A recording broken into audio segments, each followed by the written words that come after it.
अस्सलाम वालेकुम दोस्तों, अपना चैनल पीके ते खुश आमदीद करने सारे भरावां नूं। दोस्तों लाहौर ट्रैक्टर मार्केट दे विच मौजूद हां जी, राणा फार्म इंडस्ट्री ते भाजी हुणां ने बैंक के थ्रू ट्रैक्टर लिया। जिस तरह कि तुहानूं डेली अपडेट वगैरह दे रहे हैं कि कैश मार्केट बिल्कुल जीरो जीरो समझो, ट्रैक्टर जिहड़ा भी सेल हो रहा बैंक वाला ही हो रहा। काफ़ी भाई कमेंट हुण कर रहे हैं, कमेंट च पुछ रहे होंगे ने मजीद जी की तरीकाकार है, बैंक तो ट्रैक्टर मिलते पे या नहीं मिलते। भाई की हाल ठीक ठाक हो? ठीक, अल्लाह पाक दा शुक्र है जी। भाईजान की नाम है अपना? मुश्ताक अहमद। अच्छा भाई, किहड़े इलाके जो आए हो? ਅਸੀਂ ਜ਼ਿਲ੍ਹਾ ਕਸੂਰ, ਤਹਿਸੀਲ ਚੋਣੀਆਂ, ਕੁੱਲ ਪਿੰਡ। अच्छा जे 385 ट्रैक्टर लिया बैंक तो लिया जी? हाँ जी, बैंक। ਇਹ ਕੀ ਤਰੀਕਾਕਾਰ ਹੈ? ਸਾਡੇ ਜ਼ਿਮੀਂਦਾਰਾਂ ਨੂੰ ਦੱਸੋ ਕੀ ਤਰੀਕਾਕਾਰ ਹੈ ਤੇ ਕਿੰਨਾ ਤੁਹਾਨੂੰ ਐਡਵਾਂਸ ਦਿੱਤਾ ਹੈ? ਐਡਵਾਂਸ 8 ਲੱਖ ਦਿੱਤਾ। 8 ਲੱਖ ਰੁਪਏ ਐਡਵਾਂਸ ਦਿੱਤਾ ਹੈ, ਬਾਕੀ 40,000 ਰੁਪਏ ਕਿਸ਼ਤ ਹੈ, 5 ਸਾਲ ਦਾ ਟਾਈਮ। 40,000 ਰੁਪਏ ਕਿਸ਼ਤ ਤੇ 5 ਸਾਲ ਦਾ ਪਲਾਨ ਹੈ ਹਾਂ ਜੀ। ਤੇ ਕਿਹੜੇ ਬੈਂਕ ਤੋਂ ਲਿਆ? ਇਹ bank Punjab the. Bank of Punjab? ਹਾਂ ਜੀ। ਕਿਹੜੇ ਇਲਾਕੇ ਦਾ? ਚੋਣੀਆਂ ਚੁੰਗੀਆਂ ਦਾ। ਹਾਂ ਜੀ। ਅੱਛਾ, ਤੇ ਇਸ ਤੋਂ ਇਲਾਵਾ ਮਜ਼ੀਦ ਇਹ ਦੱਸੋ ਜੀ, ਇਹ ਕਿਵੇਂ ਅਪਲਾਈ ਕੀਤਾ ਜੀ? ਆਨਲਾਈਨ ਕੀਤਾ ਜੀ ਬੈਂਕ ਵਾਲੇ ਜਾ ਕੇ ਗਿਆ? ਬੈਂਕ ਵਾਲੇ ਜਾ ਕੇ। ਬੈਂਕ ਵਾਲਿਆਂ ਨੇ ਕੀਤਾ ਸਾਰਾ ਕੁਝ? ਹਾਂ ਜੀ। ਜ਼ਮੀਨ ਕਿੰਨੀ ਘੱਟ ਤੋਂ ਘੱਟ? ਜ਼ਮੀਨ 4 ਕਿੱਲੇ। ਘੱਟ ਤੋਂ ਘੱਟ ਇਹਨਾਂ ਕਿਹਾ 4 ਏਕੜ ਹੈ। ਹਾਂ ਜੀ। ਤੇ ਤੁਸੀਂ ਪਲੰਜ ਕਰਾਈ ਹੈ ਜ਼ਮੀਨ? ਨਹੀਂ, ਪਲਾਟ ਨਹੀਂ। ਪਲੰਜ ਨਹੀਂ ਕੀਤੀ? ਨਹੀਂ। ਤੇ ਇਸ ਤੋਂ ਇਲਾਵਾ ਕੋਈ ਬੰਦਿਆਂ ਦੀ ਜ਼ਮਾਨਤ ਵਗੈਰਾ? ਨਹੀਂ, ਜ਼ਮਾਨਤ 2 ਬੰਦਿਆਂ ਦੀ ਲਈ। 2 ਬੰਦੇ ਦੀ ਜ਼ਮਾਨਤ ਹੈ? ਹਾਂ ਜੀ। ਅੱਛਾ, ਠੀਕ ਹੋ ਗਿਆ। ਤੇ ਕਿੰਨੀ ਦੇਰ ਦੇ ਬਾਅਦ ਹੋ ਗਿਆ ਤੁਹਾਡਾ ਕਰਜ਼ਾ ਪਾਸ? ਇਹ ਤਕਰੀਬਨ 2 ਮਹੀਨਿਆਂ। 2 ਮਹੀਨੇ ਬਾਅਦ ਟਰੈਕਟਰ ਤੁਹਾਨੂੰ ਮਿਲ ਗਿਆ? ਹਾਂ ਜੀ। ਤੇ ਡਿਮਾਂਡ ਡਰਾਫਟ ਕਿੰਨੀ ਦੇਰ ਬਾਅਦ ਮਿਲ ਗਿਆ ਸੀ? ਤਕਰੀਬਨ ਟੋਟਲ ਲੱਗੇ ਸੀ ਕੋਈ 20-22 ਦਿਨ ਹੁੰਦੇ ਤੇ ਕੋਈ ਮਹੀਨਾ ਕੋਈ ਇੱਧਰ ਲੱਗ ਗਿਆ। ਅੱਛਾ ਅੱਛਾ। ਤੇ ਕੰਪਨੀ 'ਚ ਕਿੰਨੀ ਦੇਰ ਬਾਅਦ ਤੁਹਾਨੂੰ ਡਿਲੀਵਰੀ ਮਿਲੀ ਹੈ? ਡਿਮਾਂਡ ਡਰਾਫਟ ਕਿਦਾਂ ਦਾ ਜਮ੍ਹਾਂ ਕਰਵਾਇਆ ਸੀ? 20 ਤਰੀਕ ਦਾ। ਅੱਜ 19 ਹੈ। ਅੱਜ 19 ਹੈ। ਤੇ ਪਿਛਲੇ ਮਹੀਨੇ ਦੀ 20 ਤਰੀਕ ਦਾ ਕਰਾਇਆ? ਹਾਂਜੀ, ਮਹੀਨਾ ਹੀ ਹੋ ਗਿਆ। ਅੱਛਾ, ਮਹੀਨਾ ਹੀ ਹੋ ਗਿਆ ਇੱਕ ਹਿਸਾਬ ਦਾ। ਇਹ ਕਈਆਂ ਬੰਦਿਆਂ ਨੂੰ 10 ਦਿਨਾਂ ਬਾਅਦ ਡਿਲੀਵਰੀ ਮਿਲ ਜਾਂਦੀ ਹੈ, ਤੁਹਾਨੂੰ ਮਹੀਨੇ ਬਾਅਦ ਮਿਲੀ ਹੈ, ਕੀ ਚੱਕਰ ਚੱਲ ਰਿਹਾ? ਮਹਿੰਗਾ ਹਿਸਾਬ ਕਿਤਾਬ ਹੁੰਦਾ ਹੈ ਨਾ। ਹਾਂਜੀ, ਮਹਿੰਗਾ ਹਿਸਾਬ ਕਿਤਾਬ ਹੁੰਦਾ ਹੈ ਨਾ। ਅੱਛਾ ਅੱਛਾ ਅੱਛਾ। ਕਈਆਂ ਨੂੰ ਛੇਤੀ ਡਿਲੀਵਰੀ ਮਿਲਦੀ ਹੈ, ਕਈਆਂ ਨੂੰ ਲੇਟ ਮਿਲ ਰਹੀ ਹੈ। ਕਿਉਂਕਿ ਪਿੱਛੇ ਕੱਲ ਬੰਦੇ ਆਏ ਸੀ, ਉਹਨਾਂ ਨੇ 10 ਦਿਨ ਬਾਅਦ ਡਿਲੀਵਰੀ ਮਿਲ ਗਈ, 15 ਦਿਨ ਬਾਅਦ। ਤੇ ਹੁਣ ਉਹਨਾਂ ਨੂੰ ਪਤਾ ਹੈ ਸੋਰਸ ਹੁੰਦੇ ਨਾ ਬੰਦਿਆਂ ਦੇ। ਇਹ ਹੁਣ ਕਿਹੜਾ ਹੈ ਭਾਈ, 23 ਚ ਆਇਆ ਕਿ 24 ਚ ਹੈ? 24 ਮਾਡਲ ਹੈ। ਹਾਂਜੀ। ਕੇਸੀ ਪਤੀ ਤੇ 24 ਲਿਖਿਆ ਹੈ। ਹਾਂਜੀ। ਤੇ कैसा ट्रैक्टर है? मैसी ट्रैक्टर करो का इस्तेमाल कर रहे हो? ये शुरू तो मैसी करते पे। कैसा ट्रैक्टर है? बहुत अच्छा है। बहुत ठीक ठाक हो? शुक्र है, ठीक है। की नाम अपना? मैया ही है। अच्छा, तो ट्रैक्टर ਅਸੀਂ ਗੱਲ ਕਰ ਰਹੇ ਹਾਂ, ਕਦੋਂ ਤੋਂ ਇਸਤੇਮਾਲ ਕਰ ਰਹੇ ਹੋ ਮੈਸੀ? बड़े अरसे तो कर रहे हैं जी। अच्छा, तो कैसा? बड़ा चलन चाल है, तेल का रिजल्ट बहुत अच्छा है, ठीक चलन चाल है। अच्छा अच्छा। ते अगो 24 मॉडल आ गए ने, ਤੇ ਕੋਈ ਚਾਹੁੰਦੇ ਹੋ ਕੋਈ ਕੰਪਨੀ ਤਬਦੀਲੀ ਵਗੈਰਾ ਕਰੇ? ਨਹੀਂ, ਬਿਹਤਰੀਨ ਹੈ, ਰਿਜ਼ਲਟ ਬਹੁਤ ਅੱਛਾ ਹੈ ਇਹਦਾ, ਕੋਈ ਸ਼ੱਕ ਨਹੀਂ ਇਹਦੇ 'ਚ। ਹਾਂਜੀ ਹਾਂਜੀ, ਇਸ ਤਰ੍ਹਾਂ ਹੀ ਹੈ। ਲੋ ਜੀ ਦੋਸਤੋ, ਭਾਜੀ ਉਹਨਾਂ ਨੇ ਬੈਂਕ ਦੇ ਥਰੂ ਲਿਆ ਜੀ 260 ਸਪੈਸ਼ਲ ਐਡੀਸ਼ਨ।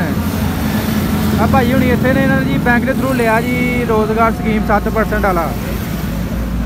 ਇਹਨਾਂ ਦਾ ਕਹਿਣਾ ਜੀ ਘੱਟ ਤੋਂ ਘੱਟ ਇਹਨਾਂ ਤੁਹਾਨੂੰ ਕਿਹਾ ਜੀ 5 ਏਕੜ ਜ਼ਮੀਨ ਹੋਣੀ ਚਾਹੀਦੀ ਹੈ। ਬਾਕੀ ਤੁਹਾਨੂੰ ਪਤਾ ਅੱਜ ਕੱਲ੍ਹ ਬੈਂਕ ਦੇ ਟਰੈਕਟਰ ਦੀ ਮਾਰਕੀਟ ਦੇ ਵਿੱਚ ਸੇਲ ਹੋ ਰਹੇ ਨੇ। ਕੈਸ਼ ਜਿਹੜੀ ਮਾਰਕੀਟ ਹੈ ਬਿਲਕੁਲ ਸਮਝ ਲਓ ਜ਼ੀਰੋ ਜ਼ੀਰੋ ਹੀ ਹੈ। ਜਿਹੜਾ ਵੀ ਜ਼ਿਮੀਂਦਾਰ ਹੈ ਉਹ ਇਹ ਸੋਚ ਰਿਹਾ ਕਿ ਅਸੀਂ 24 ਮਾਡਲ ਲਾਂਗੇ। ਬਾਕੀ ਇਹਨਾਂ ਦੀ ਵੀ ਪੱਤਰੀ ਦੇਖ ਲੈਂਦੇ ਆ, 23 ਮਾਡਲ ਕਿ 24 ਮਾਡਲ ਹੈ। ਲਓ ਜੀ, ਇਹਦੀ ਪੱਤਰੀ ਦੇ ਉੱਤੇ 24 ਮਾਡਲ ਲਿਖਿਆ ਗਿਆ ਜੀ। 24 ਮਾਡਲ ਦੇ ਵਿੱਚ ਆ ਗਈ ਚੇਸੀ ਪੱਤਰੀ। ਘੱਟ ਤੋਂ ਘੱਟ ਜ਼ਮੀਨ ਚਾਹੀਦੀ ਇਹਦੇ ਵਾਸਤੇ? ਇਹਦੇ ਵਾਸਤੇ ਘੱਟ ਤੋਂ ਘੱਟ 3 ਏਕੜ ਜ਼ਮੀਨ ਤੇ ਦੇ ਰਹੇ ਨੇ। 3 ਏਕੜ ਤੇ ਕਿਹੜੇ ਬੈਂਕ ਤੋਂ ਲਿਆ ਜੀ? ਇਹ ਅਲ ਹਬੀਬ ਬੈਂਕ। ਅਲ ਹਬੀਬ ਬੈਂਕ। ਅੱਛਾ, ਤੇ ਕਿਵੇਂ ਅਪਲਾਈ ਕਰਨ ਦਾ ਕੀ ਤਰੀਕਾਕਾਰ ਹੈ? ਆਨਲਾਈਨ ਕੀਤਾ ਜਾਂ ਬੈਂਕ ਵਾਲਿਆਂ ਨੇ ਕੀਤਾ? ਬੈਂਕ ਵਾਲੇ। ਤੇ ਅਜੇ ਚੱਲਦੀ ਪਈ ਇਹ ਸਕੀਮ ਹੈ ਕਿ ਖਤਮ ਹੋ ਜਾਏਗੀ 2024 ਚ? ਚੱਲ ਰਹੀ ਹੈ ਸਕੀਮ। 2024 ਚ ਵੀ ਚੱਲੇਗੀ? 2024 ਚ ਚੱਲੇਗੀ, ਫਿਲਹਾਲ ਤੇ ਚੱਲ ਰਹੀ ਹੈ। 2024 ਦਾ ਨਹੀਂ ਪਤਾ ਜੀ। ਤੇ ਇਹਦਾ ਕੀ ਕੋਈ ਆਖਰੀ ਡੇਟ ਰੂਟ ਕੋਈ ਨਹੀਂ ਹੈ? ਆਖਰੀ ਡੇਟ ਕੋਈ ਨਹੀਂ ਇਹਦੀ ਹੈ? ਤੇ ਚੱਲਦੀ ਪਈ ਸਕੀਮ ਚੱਲ ਰਹੀ ਹੈ। ਤੇ ਸਪੈਸ਼ਲ ਐਡੀਸ਼ਨ ਵਾਸਤੇ ਕਿੰਨਾ ਐਡਵਾਂਸ ਤੁਹਾਨੂੰ ਦਿੱਤਾ ਹੈ? ਸਪੈਸ਼ਲ ਐਡੀਸ਼ਨ ਵਾਸਤੇ ਸਾਨੂੰ ਦਿੱਤਾ 9 ਲੱਖ ਰੁਪਈਆ। 9 ਲੱਖ ਰੁਪਈਆ ਐਡਵਾਂਸ ਦਿੱਤਾ, ਐਡਵਾਂਸ। ਤੇ ਇਸ ਤੋਂ ਇਲਾਵਾ ਇਹ ਦੱਸੋ ਜੀ ਕਿੰਨੇ ਸਾਲਾਂ ਦਾ ਪਲਾਨ ਹੈ? ਇਹ 5 ਸਾਲ ਦਾ। 5 ਸਾਲ ਦਾ। ਹਾਂਜੀ। ਤੇ ਛਮਾਈ ਕਿਸ਼ਤ ਕੀਤੀ ਕਿ ਮਹੀਨੇ ਬਾਅਦ? ਇਹ ਆਪਣੀ ਮਰਜ਼ੀ ਹੈ, ਤੁਸੀਂ ਛਮਾਈ ਦੇ ਲਓ, ਮਹੀਨੇ ਬਾਅਦ ਦੇ ਲਓ, ਤੁਹਾਡੀ ਮਰਜ਼ੀ। ਅੱਛਾ, ਮਹੀਨੇ ਬਾਅਦ ਕਿੰਨੀ ਕਿਸ਼ਤ ਬਣੀ? ਇਹ ਤਕਰੀਬਨ 40,000 ਦੇ। ਚਲੋ ਠੀਕ ਹੈ ਭਾਈ, ਬਹੁਤ ਮਿਹਰਬਾਨੀ। ਕਿਹੜੇ ਇਲਾਕੇ 'ਚ ਆਏ ਭਾਈ? ਅਸੀਂ ਨਸ਼ਹਿਰਾ ਵੇਚਾਂਗੇ। ਨਸ਼ਹਿਰਾ ਵਿਰਕਾ ਤੋਂ। ਤੇ ਮੈਂ ਲੋਡ ਕਰਨ ਲੱਗੇ ਹੋ? ਨਹੀਂ, ਅਸੀਂ ਇਹਨੂੰ ਇਸ ਤਰ੍ਹਾਂ ਲੈ ਕੇ ਜਾਵਾਂਗੇ। ਤੇ 24 ਮਾਡਲ 'ਚ ਮਿਲਿਆ ਨਾ ਚੇਸੀ ਬਦੀ ਤੇ 24 ਮਾਡਲ ਹੈ? ਹਾਂਜੀ। ਤੇ ਕਾਗਜ਼ ਦੇ ਵਿੱਚ 24 ਦੇ ਬਣੇਗੇ ਕਿ 23 ਦੇ? 24 ਦੇ ਬਣਨਗੇ। 24 ਦੇ ਬਣਨਗੇ। ਅੱਛਾ ਅੱਛਾ, ਚਲੋ ਭਾਈ ਠੀਕ ਹੈ, ਬਹੁਤ ਮਿਹਰਬਾਨੀ ਜੀ। ਭਾਈ ਹੁਣ ਜੀ ਬੈਂਕ ਦੇ ਥਰੂ ਲਿਆ ਜੀ ਟਰੈਕਟਰ। 9 ਲੱਖ ਰੁਪਈਆ ਐਡਵਾਂਸ ਦਿੱਤਾ ਜੀ ਸਪੈਸ਼ਲ ਐਡੀਸ਼ਨ ਵਾਸਤੇ ਭਾਈ ਉਹਨਾਂ ਦਾ ਕਹਿਣਾ। ਤੇ ਘੱਟ ਤੋਂ ਘੱਟ ਇਹਨਾਂ ਨੇ ਕਿਹਾ ਜੀ 3 ਏਕੜ ਜ਼ਮੀਨ ਹੋਣੀ ਚਾਹੀਦੀ ਹੈ। ਬਹਰਹਾਲ ਕੋਈ 3 ਏਕੜ ਕਹਿ ਰਿਹਾ, ਕੋਈ 4 ਏਕੜ ਕਹਿ ਰਿਹਾ, ਕੋਈ 5 ਏਕੜ ਤੇ ਕੋਈ 10 ਏਕੜ। ਇਹ ਆਪਣੀ ਆਪਣੀ ਮਰਜ਼ੀਆਂ ਚੱਲਣ ਡੀਆਂ ਨੇ। ਤੇ ਦੋਸਤੋ ਰਾਣਾ ਫਾਰਮ ਜਸਤੀ ਤੇ ਮੌਜੂਦ ਆ। ਭਾਈ ਹੁਣੀ ਸ਼ਹਿਦ ਵੇਚਣ ਡੇ ਨੇ। ਭਾਈ ਉਹਨਾਂ ਨੂੰ ਵਿਖਾਓ ਸ਼ਹਿਦ। ਖਾਲਸ ਖਾਲਸ ਹੈ। खालस ਛੋਟੀ ਮੱਕੀ ਦਾ ਕਿ ਵੱਡੀ ਦਾ? छोटी का ਕਿੰਨੇ ਦੀ ਬੋਤਲ ਹੈ? दे रहे हैं 2500 2500 ਦੀ ਗਾਰੰਟੀ ਹੋਏਗੀ ਖਾਲਸ ਦੀ। ਕੋਈ ਦੋਸਤੋ ਸ਼ਹਿਦ ਅੱਜ ਆਇਆ ਮਾਰਕੀਟ ਵਿੱਚ, ਸ਼ਹਿਦ ਵਿਕਣ ਡਿਆ। ਬਾਕੀ ਟਰੈਕਟਰ ਤੇ ਘੱਟ ਹੀ ਵਿਕਣ ਡੇ ਨੇ, ਸ਼ਹਿਦ ਹੀ ਵਿਕਣ ਡਿਆ ਜੀ। ਤੇ ਤੁਹਾਨੂੰ ਦੱਸਿਆ ਜਿਸ ਤਰ੍ਹਾਂ ਕਿ ਜ਼ਮੀਂਦਾਰ ਜਿਹੜੇ 2024 ਦੀ ਡਿਮਾਂਡ ਕਰ ਰਹੇ ਨੇ ਤੇ 24 ਆ ਗਿਆ ਕੱਚਾ ਪੱਕਾ ਮਾਰਕੀਟ ਦੇ ਵਿੱਚ। ਤੇ ਫਿਲਹਾਲ ਚਾਚਾ ਜੀ ਉਹਨਾਂ ਨੂੰ ਪੁੱਛਦੇ। ਚਾਚਾ ਜੀ ਇੱਧਰ ਆਓ। ਹਾਂ, ਕੀ ਹਾਲ? ਠੀਕ ਠਾਕ ਹੋ? ਤੇ ਕੀ ਸੂਰਤ ਹਾਲ ਚਾਚਾ ਜੀ ਅੱਜ? ਇੱਥੇ ਸਾਡੇ ਵਾਸਤੇ ਤੇ ਹਾਲਾਤ ਹਾਂ, ਕੋਈ ਗਾਹਕ ਸ਼ਾਕ ਨਹੀਂ ਹੈ ਚਾਚਾ? ਬਾਗ ਤੇ ਹੈ ਸਾਨੂੰ ਹੈ ਨੇ ਲਵਾਇਆ ਹੀ ਕੋਈ ਲਵਾਇਆ ਨਹੀਂ? ਅੱਛਾ ਗਾਹਕ ਜ਼ਿਆਦਾਤਰ ਭਾਈ ਆ ਰਹੇ ਨੇ ਬੈਂਕ ਵਾਲੇ ਹੀ। ਕੈਸ਼ ਮਾਰਕੀਟ ਫਿਲਹਾਲ ਜਿਹੜੀ ਬਹੁਤ ਘੱਟ ਹੈ। ਤੇ ਖਾਨ ਸਾਹਿਬ ਹੋਣਾ ਨੂੰ ਪੁੱਛਦੇ ਆ। ਖਾਨ ਸਾਹਿਬ ਟਰੈਕਟਰ ਲੈਣ ਆਏ ਹੋ? जी ट्रैक्टर लेना ਕਿਹੜਾ ਲੈਣਾ ਜੇ? 4 व्हील ਲੈ ਲਿਆ?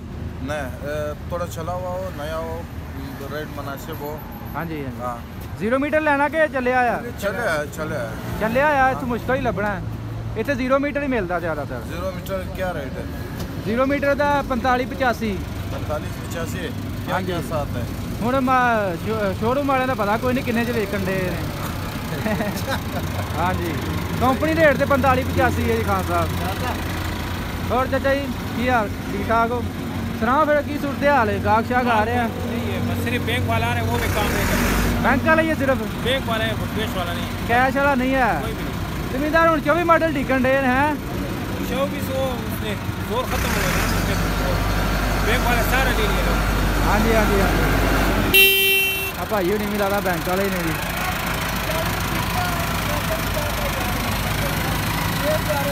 ਆ ਮੈਂ ਵੀ ਲੋਡ ਕਰਨ ਲੱਗੇ ਹੋ? ਹਾਂ ਲੈਣ ਬਣਾਉਣੀ ਲੈ ਆ ਫਿਰ ਬਣਾ ਲੈ। ਮੈਂ ਜੀ ਸਾਹਿਬ ਦਾ ਸ਼ਿਕਵਾ ਜੀ ਸਾਡੀ ਵੀਡੀਓ ਨਹੀਂ ਸ਼ੇਅਰ ਕਰਦੇ। ਅੱਜ ਤੁਹਾਡੀ ਵੀਡੀਓ ਸਪੈਸ਼ਲ ਸ਼ੇਅਰ ਕਰਾਂਗੇ। ਲਾਓ ਲੈਣ ਫਿਰ ਅੱਲਾ ਖੈਰ ਕਰੇ। ਲੋ ਜੀ ਦੋਸਤੋ ਲਾਹੌਰ ਮਾਰਕੀਟ ਤੁਹਾਨੂੰ ਅਪਡੇਟ ਵਗੈਰਾ ਦੇ ਰਹੇ ਆ ਜੀ। ਕੈਸ਼ ਮਾਰਕੀਟ ਫਿਲਹਾਲ ਤੁਹਾਨੂੰ ਦੱਸਿਆ ਕਿ ਸਮਝੋ 0-0 ਹੀ ਆ। ਅਗਰ ਤੁਹਾਨੂੰ ਰੇਟ ਦੇ ਹਵਾਲੇ ਨਾਲ ਅੱਜ ਦੀ ਅਪਡੇਟ ਵਗੈਰਾ ਦੇ ਦਈਏ ਕਿ ਮਾਰਕੀਟ ਦੇ ਵਿੱਚ ਟਰੈਕਟਰ ਕਿੰਨੇ ਦਾ ਕੈਸ਼ ਸੇਲ ਹੋ ਰਿਹਾ। ਤੁਹਾਨੂੰ ਟਰੈਕਟਰ ਪਹਿਲਾਂ ਚੈੱਕ ਕਰਵਾ ਲਈਏ ਇਹਦੇ ਚੇਸੀ ਪੱਤਰੀ ਦੇ ਉੱਤੇ 23 ਮਾਡਲ ਵੀ ਖੜੇ ਨੇ ਤੇ 24 ਵੀ ਖੜੇ ਨੇ। ਆ ਜੀ ਆ 24 ਜੀ ਇਹ ਅੱਜ ਕੱਲ੍ਹ ਦਾ ਨਿਕਲਿਆ ਜੀ। ਠੀਕ ਹੈ ਜੀ। ਇਹਦਾ ਜੀ 34,65,000 ਰੁਪਇਆ ਕੰਪਨੀ ਰੇਟ ਹੈ ਤੇ ਮਾਰਕੀਟੋਂ ਵੀ ਤਕਰੀਬਨ ਇੰਨੇ ਦਾ ਤੁਹਾਨੂੰ ਮਿਲੇਗਾ ਕੰਟਰੋਲ ਰੇਟ ਤੇ। ਠੀਕ ਹੈ ਜੀ। ਇਹਦੇ ਨਾਲ ਜੀ ਆ ਟਾਇਰ ਤੁਹਾਨੂੰ ਚੈੱਕ ਕਰਾ ਦਈਏ ਜਨਰਲ ਦੇ ਟਾਇਰ ਜੀ। ਇਸ ਤੋਂ ਇਲਾਵਾ ਜੀ ਆ ਨਾਲ ਖੜਾ ਜੀ ਇੱਕ ਹੋਰ। ਇਹ ਤਕਰੀਬਨ ਅੱਜ ਕੱਲ੍ਹ ਦੇ ਨਿਕਲੇ ਨੇ ਸਾਰੇ। ਲਓ ਇਹ ਵੀ 24।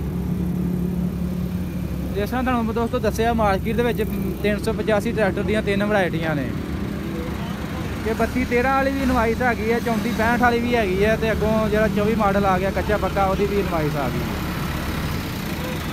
ਤੇ ਫਿਲਹਾਲ 32-13 ਵਾਲਾ ਜਿਹੜਾ 33,50 ਤੋਂ 60,000 ਰੁਪਏ ਤੱਕ ਸੇਲ ਹੋ ਰਿਹਾ ਮਾਰਕੀਟ ਦੇ ਵਿੱਚ। 33,50,000 ਤੋਂ 60,000 ਰੁਪਏ ਤੱਕ। ਜਿਹੜਾ 34-65 ਵਾਲਾ ਉਹ ਤਕਰੀਬਨ ਕੰਟਰੋਲ ਰੇਟ ਤੇ ਮਾਰਕੀਟ 'ਚ ਸੇਲ ਹੋ ਰਿਹਾ। ਤੇ ਇਸ ਤੋਂ ਇਲਾਵਾ ਜੀ ਆ ਜੇ 385 4 ਵੀਲ ਵੀ ਖੜਾ ਜੀ। ਆ ਚੈੱਕ ਕਰੋ 2024 ਮਾਡਲ। ਕੰਪਨੀ ਨੇ ਸਟicker ਨਵਾਂ ਲਾਇਆ ਜੀ, ਥੋੜੀ ਜਿਹੀ ਤਬਦੀਲੀ ਕੀਤੀ ਹੈ ਜੀ। ਤੇ ਇਹ ਵੀ ਇਹ ਲਓ ਜੀ, ਇਹ ਵੀ 24 ਮਾਡਲ ਜਾਣ ਖੜਾ ਜੀ, ਕੱਚਾ ਪੱਕਾ 24 ਮਾਡਲ। ਇਹਦਾ ਭਾਈ ਕੰਪਨੀ ਰੇਟ 45,85,000 ਰੁਪਇਆ। ਤੇ ਫਿਲਹਾਲ ਕੈਸ਼ ਮਾਰਕੀਟ ਦੀ ਤੁਹਾਨੂੰ ਐਗਜ਼ੈਕਟ ਨਹੀਂ ਦੱਸ ਸਕਦੇ ਕਿਉਂਕਿ ਇਹਦੀ ਸੇਲ ਵਗੈਰਾ ਤਕਰੀਬਨ ਬਹੁਤ ਘੱਟ ਹੀ ਹੈ।